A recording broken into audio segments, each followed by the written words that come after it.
చోడవరం పట్టణం, రేవళ్లు, సింహాద్రిపురం, జుత్తాడ గ్రామాల్లో వరి నాట్లు తుఫాను ప్రభావంతో నేత ముంపునకు గురయ్యాయి.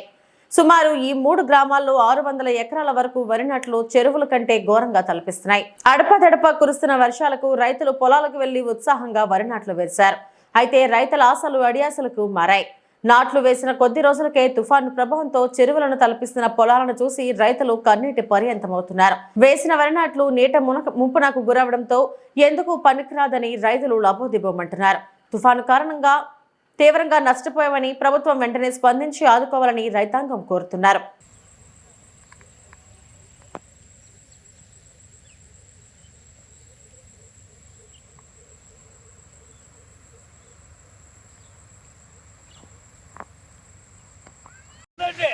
ఏం చూడలేదు.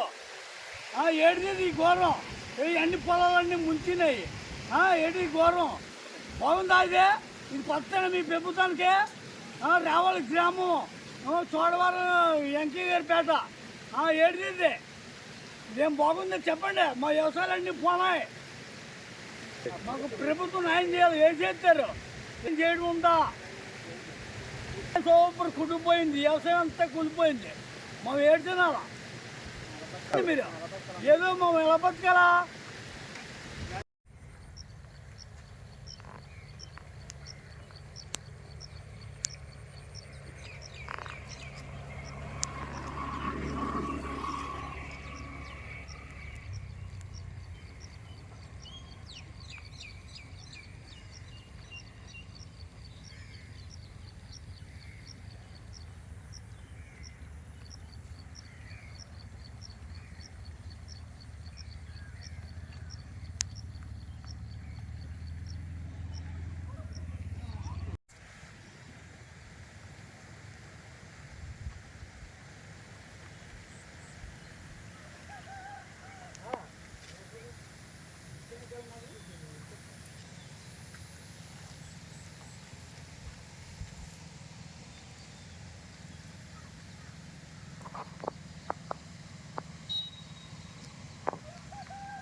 చోడవరం పంచాయతీలో రేవళ్ళు గ్రామంలో గనివాడ వెంకనాయుడు అనే రైతుని నేను.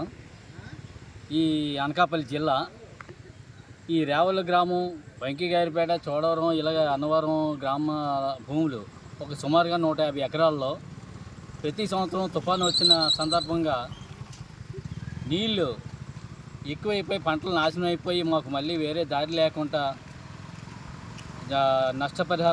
నష్టం జరుగుతుంది. ఈ పరిహార నిమిత్తము ప్రభుత్వం ఆలోచించవలసిందిగా నేను విజ్ఞప్తి చేసుకుంటున్నాను. ఈ భూములన్నీ కూడా చెరువు కన్నా అధ్వానంగా ఒక 6 అడుగులు 7 అడుగుల లోతున ముంపులో ఏర్పడుతుంటుంది ప్రతి సంవత్సరం కూడాను. ఈ పల్లె గ్రామాలు, మా రేవళ్ళ గ్రామం మరీ ఘోరంగా పంటలు నోచుకోలేదు. ఈ తుఫాను పరిస్థితి కారణంగాను మా దిక్కు ఎవరో చూసే నాదులే లేరు.